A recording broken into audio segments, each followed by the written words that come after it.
There are creatures science refuses to recognize. If our eyes see it, if our cameras capture it, does it exist? Do you believe? Do you, Chris? I do believe. Well, like Southerners now, I do believe. Well, I do declare. I do believe that this is an episode of Scary Stories We Tell, and I am your host, Chris Dashew. I am joined by the other host of this show, your friend and mine, Jess Byard. Hello. And also joined, obviously, because this is a Lost Tapes episode, Maggie the Odd. Hello.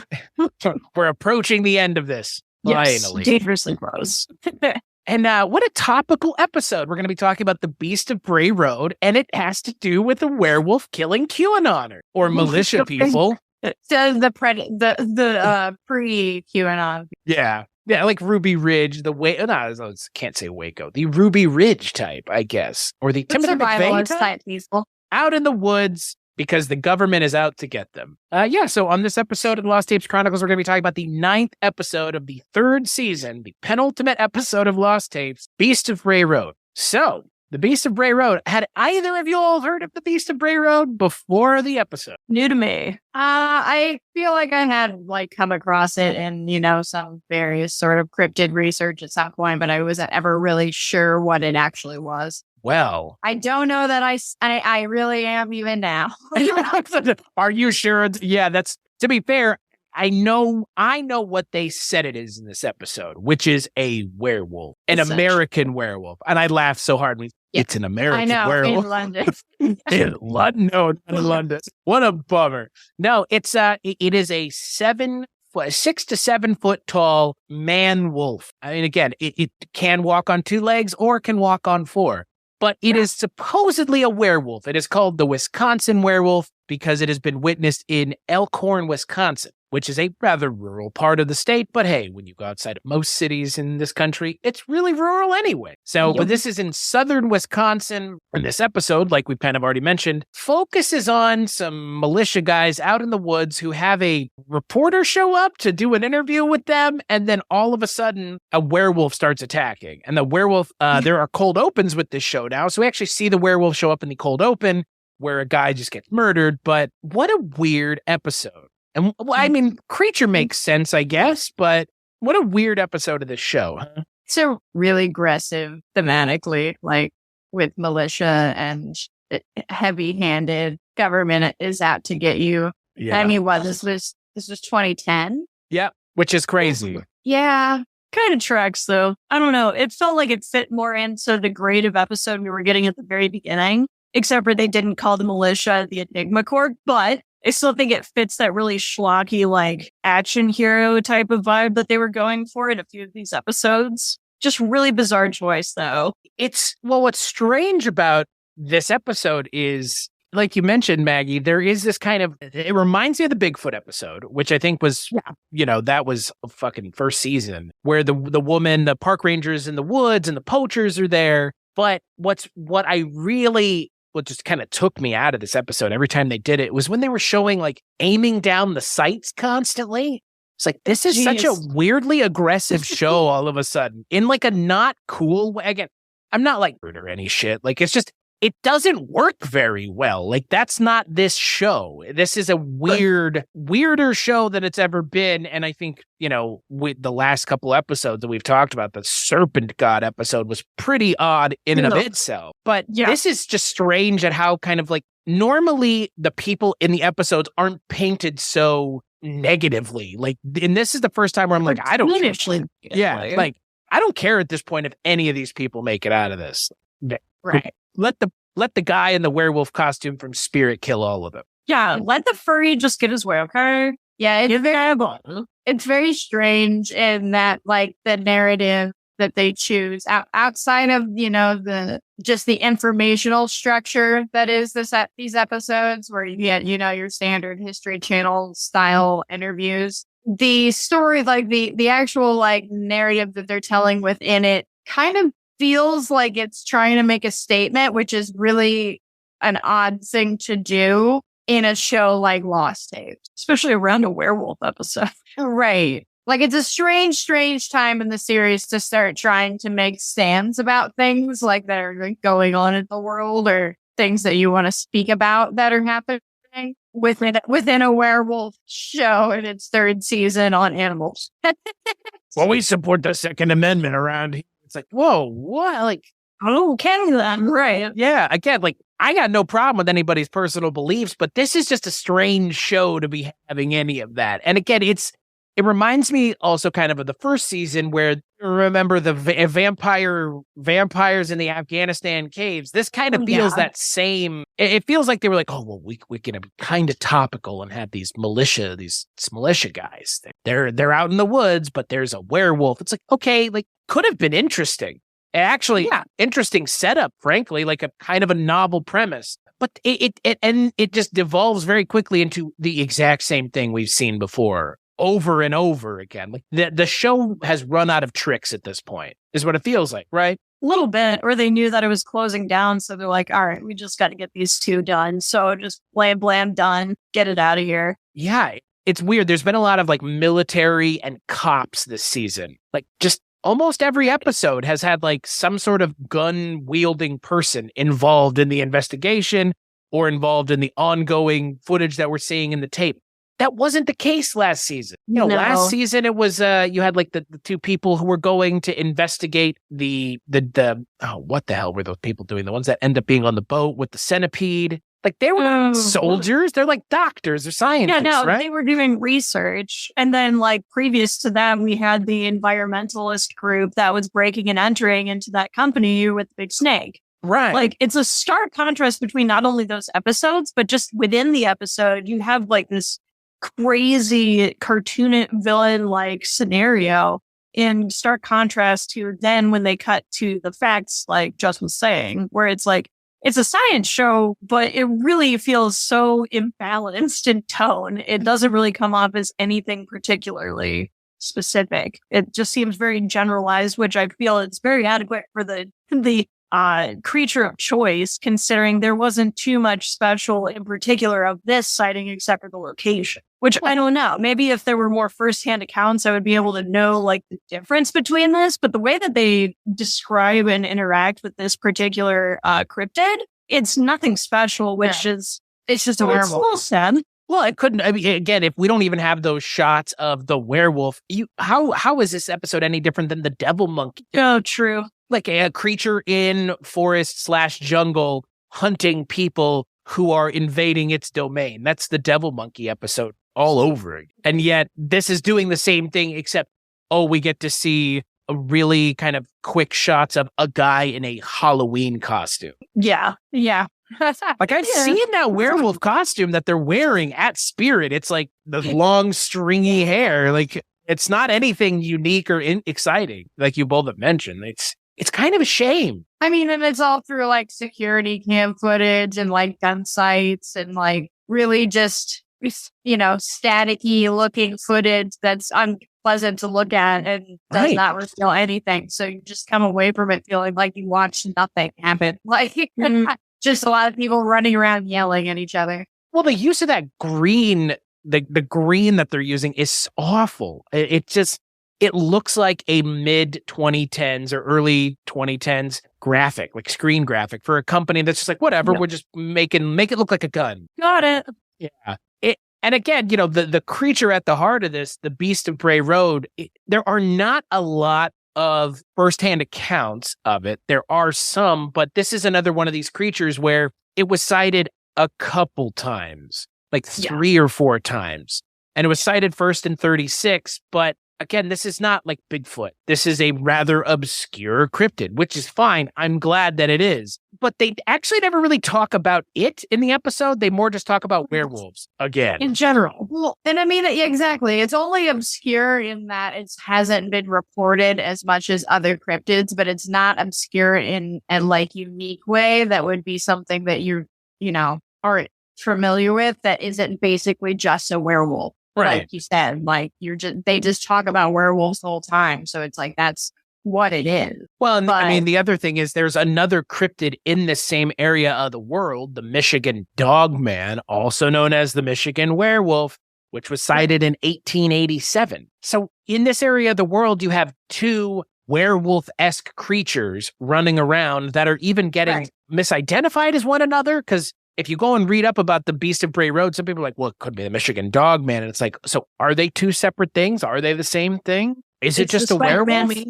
Right. Or is it just a bear? Because again, that's seems to me what a lot of the firsthand accounts are. It's a bear. Right. They're misidentifying a bear. Bipedal thing. Right. It walks on 2 legs and it walks on 4 legs. Okay, so it's a bear. Yeah. Really, it's probably a very malnourished bear that is very, like, if it's not like if you're describing it as kind of like a werewolf, they're usually kind of like sinewy, right? They're very lean. Right. So it's in reality very more than likely just a very malnourished, hungry bear that is out looking for food. Well, and we've talked about this before on this show where it's creatures being, normal creatures being misidentified as stuff. And this is, if you read about the creature, if you read about, the initial stories surrounding it has very little information to go off of outside of these people saw something that looked kind of like a dog,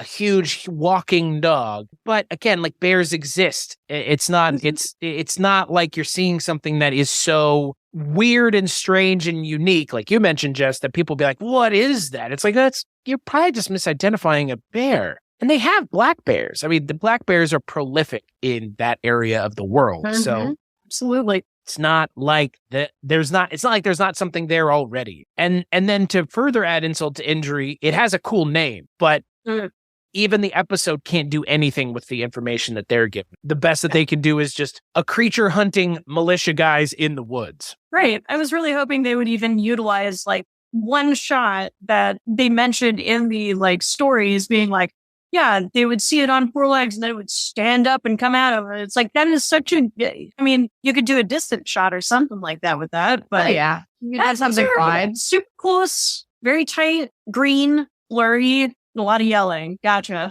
A lot of yelling. And it's also, again, it's what's even stranger is most of these episodes don't have an additional villain in the episode.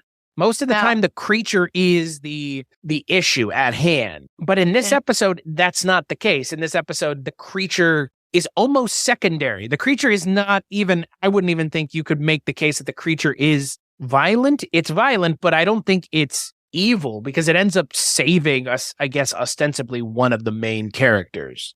Right.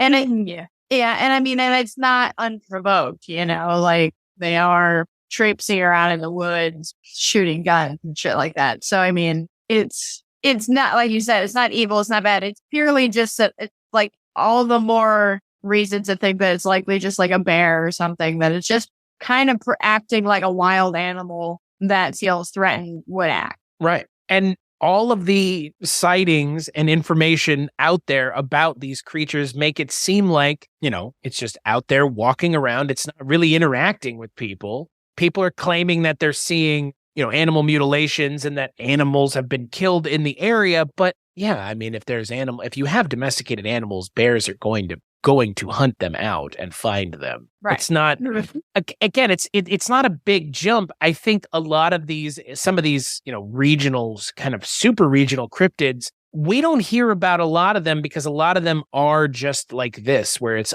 something that's been misidentified. The Loveland frog, I don't know how we would explain that. Like, right. What the fuck is that? It's a frog man. But this is like, it's something that walks on 4 legs. And then, like you mentioned, Maggie, walks on 2, which they never show that, and they should have. It'd be creepy, but that's okay. Well, I just don't understand the intent of the show anymore. I'm just kind of lost. It's the animal facts. I miss the show acting like it is a edutainment show. Yeah. It feels like it's lost a lot of, like, it does not feel like an Animal Planet show anymore. It doesn't have any, there's no conservation aspect to it anymore. Like, none of like the narrative like stories follow like, environmentalists or scientists or doctors or anything. So there's no like conservationist or aspect to it anymore. There's no animal facts or anything like that. So there's really no animal aspect to it either. And now it just feels like a really heavy-handed kind of, weird military show for some reason out of nowhere. Yeah. Yeah, I don't I don't understand the tone of this episode. It's strange. I think it's a time capsule of it. Because, I mean, that was when, like, really crappy action films were really big and, like, I don't know. It's for the Call of Duty type of crowd. Yeah, definitely. Well, we've run into that once already with this show, and it didn't work very well in that zombie episode either, so. Yeah, that was very Resident Evil-y. Like, knockoff-ish. And I'm kind of surprised that they didn't do the Michigan Dog Man as the creature in this episode, because there are more sightings, and it's an older creature by, like 60 years, 70 years. So it was kind of surprising to, doing the research. The Michigan Dog Man is a thing that it gets misidentified as the Beast of Bray Road. So it's very weird. It's again, this show has been making strange choices with the cryptids that it's been featuring for a while now. I mean, Jess, when you came back, you asked, is there a Loch Ness Monster episode? No, there's not. And, right. Yeah, and there have been plenty of these episodes where it's like a creature in the woods just killing people. Like, right. There have been plenty of them now, plenty of them.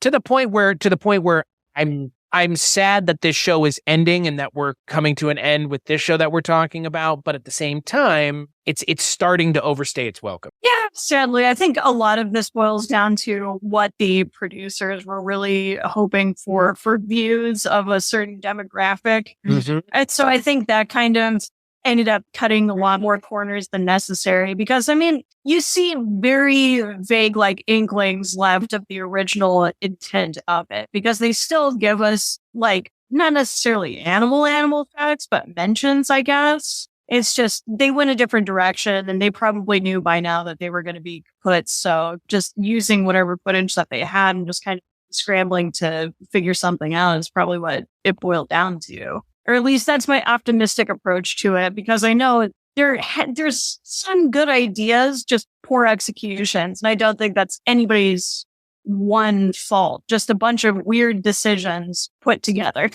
And I mean, by the time that this show is over, it reminds me a lot of something like the Great British Bake Off, where that show doesn't have any educational value anymore. It used to have a fair amount. Like they used to set aside a fair amount of time to, like, talk about the things that they were making and like what was the historical significance to those things. Now it's like, the yucks and the jokes. Just give us no fielding, please. Right, which is perfectly fine, but still, there are going to be people that are not into that. Their expectation is different because you had already set an expectation with this show and now you're changing it. Yeah, and I'm sure that was indicative of, like, what people found interesting and really took away from it. But I don't know. It's always just the way that popular shows tend to sway for, like, the grand majority vote as opposed to just sticking with their guns. I mean, it's sometimes just not up to them, but I always appreciated that no matter how weird and wacky, if the creatives have, like, stuck to their guns, it makes a huge difference for how it holds up over time. Like, plenty of cult classics, that's just how they go down. And that's where, the very beginning of this show was really great for that. It stuck to its weird guns and it made a really distinct, like, impression on a lot of young people's, like, memories and nostalgia factors. Right. And I don't think anybody remembers this point in the show the way they're remembering the first seasons, because the first two seasons are all I really saw. So right. Well, and every now and then I'll go through YouTube listings where it's like nostalgia that, like, scared the hell out of them, and Lost Tapes comes up a lot, and all of the episodes that they talk about, like, no, it's definitely not, like, grand majority third season. There's a few scattered around, but these weren't necessarily the ones that imprinted on them as something terrifying. And I think it's because they had less to show. Well, and by the point we're at now, it's like they're just showing the same thing. We've seen this 2 or 3 times now already. Done. Right. I mean, if this is the third time they're doing it, how many the diminishing returns are really in full effect? Because I think it's got to be at least the third time we've seen something like this. And the second time with this weird, like, military slant to it, which again, it could have worked, but I don't think they could have done it. They would have had to have done it differently for it to really work. And I don't know, did you guys notice that's like the weird ADR of the guy, like the main guy, the reporter? It was very weird, right? Yeah, that was like they had to do all of his life. It's what it felt like, because it's very obviously somebody else, not the guy who is the actor. Right. Because the voice doesn't sound right. It sounds very weird for whatever reason. So yeah, I was like, what the fuck is going on with this? This is not, this is just ADR completely. All right. Yeah. Really interesting. I don't know who makes that one, but yeah, it was odd. This is an odd episode. And the Beast of Bray Road, like not an interesting cryptid. No. Just a bear. A bear? Like the bear wolf. Yeah. Like, okay. the dreaded bear wolf. Yeah. I wanted more from this episode because, again, the premise is interesting, but the creature itself just they don't lean on anything particularly interesting about the creature because, again, there's not much to the creature when it's probably just a bear. We have modern technology now. Like, if you saw this, you would know what this is. There's very few. There are contemporary sightings, but they're very few and far between. It was walking away, and it's like, okay, like, yeah, walking away from you. It's like, all right, because there's a photo from 2018, and it looks like a bear. I don't know. Yeah. I always wanted with this show more variety, and this show has put in some variety, but I maybe shouldn't have asked for it because the things that it did. To say. Yeah. That was a monkey's paw situation right there. They give you variety. That's a fact. You're like, Quetzalcoatl will give you that. It's like, maybe I should have not said anything. Never mind. Why not? Yeah, God. Learned so much give about me a that. god. Yeah. Yeah. Whatever show. All right. I mean, at this point, like it feels like anything is up on the table. And boy. But yeah, they throw it out there and I give them props for that. It's just absolutely bonkers. The execution can vary. Yeah. Like, I know we talked a bunch of shit about some of the episodes in like first and second, but they had so much charm. It was so worth it every fucking time. I don't even remember being that negative about the first season. Towards the end of the second season, I do. We're negative about everything, man. Yeah. I mean, at this point, the show has really just completely given up, and that's fine. But when we get to the final episode, I think we're gonna have dear God, dude, yeah. Oh, that was festive. That was a sundown. Yeah. So yeah, on that note, the next time we come to you for Lost Tapes, we're gonna be talking about reptilians. Exactly. They're out there, man. Exactly what you think. Lizard people. They're sending our troops into the wilderness and hunt of werewolves, man. Yeah. Open your eyes. So until then, where can people find you on the internet, Jess? You can find me on Instagram at writer Jess Byard. You can find me on TikTok at the same handle. You can find me on some episodes of Culture Cast where you can find Chris and I both. And I'm sure there are other places. Maggie, what about you? Unlike that potpourri, you can find me at jolinmuseum.com for a limited time only. And as for me, you can find me at weirdingwaymedia.com, where along with 18 other shows, or 19, or whatever the count is at this point, a lot of shows that I'm on, shows that Jess is on, shows that Maggie's on, shows that the three of us are on together and separately and whatever the hell. weirdingwaymedia.com. That's where you can go for all the stuff that I work on. As for this show, scarystorieswetell.com, Scary Stories WT on all social media, for as long as some of them still exist, even. Looking at you, Twitter. As for the show proper, big thanks as always to Maggie and Dustin for the album artwork for the show, and I get to thank Maggie in person, so there you go. And to Alex Malinak of Blondo, who's touring the Midwest right now. So hey, yeah, look up Blondo if you want, and you should, because they put on a good live show, and you can find him on Spotify. Just search Blondo. And as always, we'll let our good friend, the former host of Sightings, Mr. Tim White, lead us out. No mystery is closed to an open mind.